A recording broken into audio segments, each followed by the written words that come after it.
Hi guys, welcome back to my channel and an unexpected video. So this chap has come in with a little bit of a swelling just above the fetlock. Currently in love with Angus, the stable cat in the video. But yeah, so he's come in with a little bit of thickness above the fetlock, and I'm pretty sure I know exactly why this has occurred. Is because he was put out in the bottom of the field in the picture, and when I came to get him back in the afternoon, he had jumped up into the next pen. In this picture, the higher fencing is the one that he jumped uphill over. We're currently having such rubbish wet weather, so the ground is just awful. And to know that he's been jumping uphill over something that's a smidge under 5 foot, he's 20, it's just not ideal in the slightest, so I'm not best pleased with him. I know he's scopy, but he doesn't need to show off. So I thought in this video I'd just literally run through how I deal with any swellings that horses might have. Obviously, first to do is check for any cuts or anything that might cause the swelling. It's really minor. I'm just being quite OCD. I'm really protective over him at 20. So, you know, anything that feels maybe slightly thicker or slightly swollen, I want to try and deal with it then and there. So checking for any cuts, any bashes. And then, sadly, the boring job of cold hosing has to take place. Not my favourite job in the world, but needs must. It's just absolutely essential that you cold hose.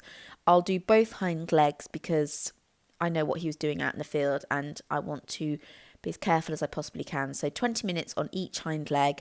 I'm quite OCD about feeling their legs, so I always check them in the morning and when I do them in the evenings, and anytime I ride, always check the legs.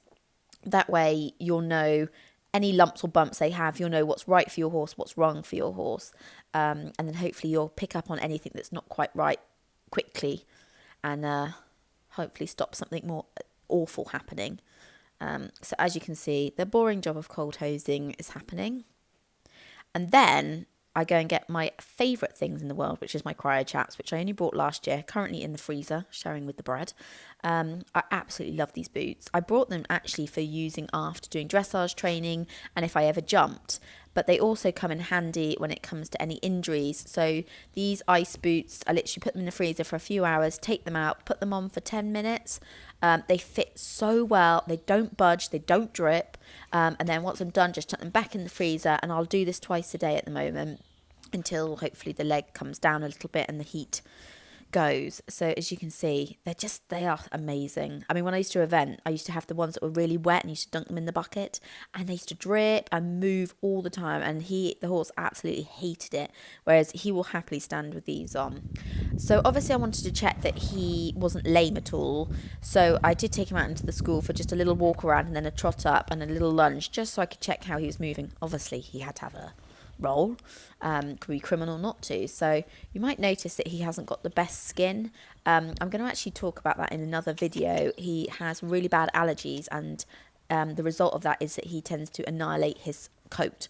But as I say, I'll chat to you guys about that in another video because it's quite interesting. As you can see, he's being a bit of a slug at 20. He's not, no need to get too excited. But yeah, so just checking that he was sound, which he was. And then sadly, it's box rest for the old bean. And like I said, I'll keep in touch with my vet. If anything changes, like the leg gets hotter, fatter, or he becomes uncomfortable on it, or to touch he's not happy, then I will be in contact with my vet straight away. But for now, it's box rest for the old boy. And we're going to just keep an eye on it. And fingers crossed, it turns out to be nothing at all. And I'm just worrying unnecessarily.